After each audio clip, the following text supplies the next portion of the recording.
नमस्कार, विनास किचनमध्ये स्वागत आहे आपलं. चला आज आपण मालवणी पद्धतीने आंब्याचा रायता तयार करूया. तर मी मालवणी पद्धतीने करते म्हणून थोडासा मालवणी सुद्धा तुमका बोलान दाखवते. इथे बघा असे मस्तपैकी आपण आंबे आणलेत. हे रायवळ आंबे आहेत, त्याच्यामुळे आपण स्वच्छ धुवून घेऊया.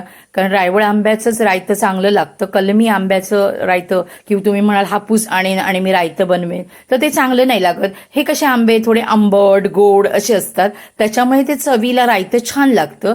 तर आंबे बघा आपण मस्तपैकी छान असे धुवून घेतलेत आणि ना ह्याला असा थोडासा डीक असतो तो काढून घ्यायचा, थोडंसं पिळून घ्यायचं देठाकडून आणि नंतर मग त्यांना फोडायचे.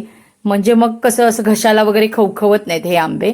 तर इथे बघा मी देठ आता कट करून टाकलाय आणि आता आपण सगळे आंबे पिळून घेऊया. काही जण ह्यांना उकडून सुद्धा करतात, आम्ही सुद्धा बनवतो. जर रस कमी असेल ना तर थोड्या आंब्यांना उकडून घेतलं की भरपूर रस येतो आणि असे नरम होतात ते दलदलीत, त्याच्यामुळे त्याची ग्रेव्ही पण छान होते. पण ह्यांना बऱ्यापैकी रस होता मी असं बघितलं तर, म्हणून मग मी असे कच्चेच घेतले. उकडून घेतलात तरी चव सेम लागणार आहे आणि असे कच्चे घेतलात तरी चवीत काही फरक पडणार नाहीये. तुम्ही माझ्या चॅनेलवर नवीन असाल तर माझ्या चॅनेलला लाईक, शेअर आणि सबस्क्राईब करायला विसरू नका. इन्स्टा FBला असाल तर फॉलो करायला विसरू नका.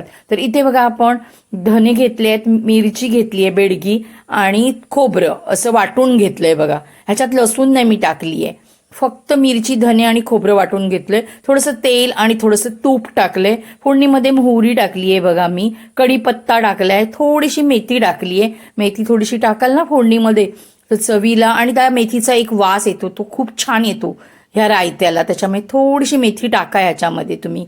तर इथे बघा थोडासा हिंग पण मी टाकलाय आणि छान फोडणी तयार करून घेतलीये. तुम्हाला पाहिजे असेल तर तुम्ही ह्याच्यात लसूण सुद्धा टाकू शकता. आणि त्यानंतर मी इथे वाटण टाकतेय बघा. तर आपण जे वाटून घेतलं ते वाटण टाकते मी. तर ह्याच्यात ना वाटण पण असं ना, माणसं असतील जास्त तर भरपूर टाका, माणसं कमी असतील ना तर वाटण थोडं आंब्यांपेक्षा कमी घालायचं.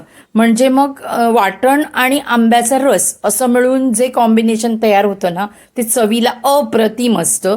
त्याच्यामुळे वाटण थोडं वापरायचं आणि आंब्याचा रस जास्त वापरायचा, म्हणजे तो छान लागतो चवीला. म्हणजे तुम्ही चपाती, भाकरी किंवा भाताबरोबर पण ह्याला खाऊ शकता आणि असंच सुद्धा खाऊ शकता प्लेटमध्ये घेऊन.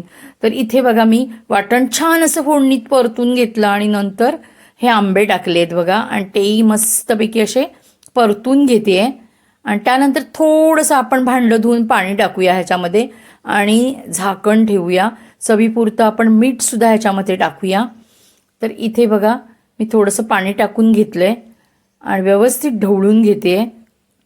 तर असं छानपैकी ढवळून घ्यायचं. आणि रायतं तर काय लागत होतं. आणि हे जर कोकणात नाही बनलं तर मग कोकणात राहून काही उपयोगच नाही, कारण प्रत्येक घरात रायतं बनतं. तर इथे गूळ सुद्धा घातलाय. आंबे जर गोड असतील तर गूळ कमी घाला, आंबे खूप आंबट असतील तर गूळ थोडंसं जास्त वाढवा.